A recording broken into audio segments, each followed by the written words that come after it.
so good. Like, let your work speak for yourself. By the way, now you gave Kanye more attention. Let your work speak for yourself. Didn't you defend Cam Newton last week? Oh, how about let your touchdowns speak for themselves? They did. He didn't talk afterwards. Yeah, he was letting his touchdowns speak just Kanye, fine. Listen, Cam Newton is essentially...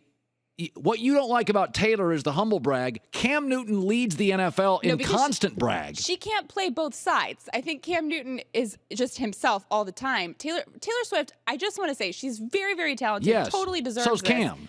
But when she goes up there, so the background of the story is that Kanye has a song out right now where he claims that he's the one who made her famous. Okay, yeah. I just think she could have let the work speak for itself not bring Kanye but you defended back up. Cam Newton, and I would say that about Cam. Let your touchdowns speak for themselves. And he did. He didn't speak. Dab. No, he can celebrate. Oh, well, she's just celebrating. Okay, so I loved when she was really, really celebrating. Yeah. And then after she hugs Kendrick Lamar, she's like, oh, wait, I'm so surprised. She does this thing where she acts so surprised. So you think she's phony. I think Cam's a phony. I think she's very similar to Peyton Manning in that aspect where she's very calculated, which, I mean, you make a lot of money but by your being whole calculated. point is, that's exactly how I feel about Cam. Phony. Cam's calculated. How's he being phony? Cam Newton is over-celebratory, can't just let his music sit by itself. Like, just score and go away. So you think he's actively thinking, I'm done with this touchdown, I'm going to go dab. I think he's immature. I think he's a front runner. I think the excuse he uses is pathetic. Listen, I'm a sore loser. Oh, okay, then we'll let you be the one athlete in America that always gets to use that excuse. Russell Wilson had a gut-wrenching loss. Like the idea that we let Cam Newton get away with it because, well, he does acknowledge he's a sore loser. Oh, okay, from now on in America, Cam gets to pout after losses. Everybody else has to have a little dignity. I don't think so. See, I think Cam had his comeuppance. I think he's over-celebratory. I think he can be phony. I think he had what's coming.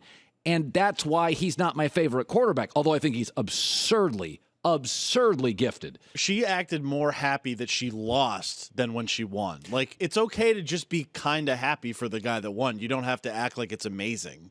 Like, you just lost. It's amazing. Like, everybody defends Cam Newton. I mean, Cam Newton had the media, when Cam Newton got criticized, like, rushed to protect Cam Newton. Oh, Cam Newton's getting beat up. Cam Newton brought all of it on himself. All of it on himself. And then he gives a lame excuse, I'm a poor loser. That's not a legitimate excuse. Don't be a poor loser. You wouldn't, I wouldn't let my son say, Dad, I'm just a poor loser. And I would say, well, get that you-know-what fixed. Because you're not going to be a poor loser in life. But if someone said something mean to your son or something that he didn't like, and then he went up in his big moment and he was being acknowledged for something huge and used that time to call that person out. I am okay with Taylor Swift defending herself against Kanye. She doesn't need to defend herself. Well, that's an opinion, though. She's so good and so talented. She writes her own music, which I think is great. So is Cam Newton. He's so good and so talented. Stop the celebration. Stop the poor loser. Stop the pouting. I like the celebration from Taylor Swift, but then I don't like she acts like so she's you're nitpicking her. No. You are nitpicking her on the.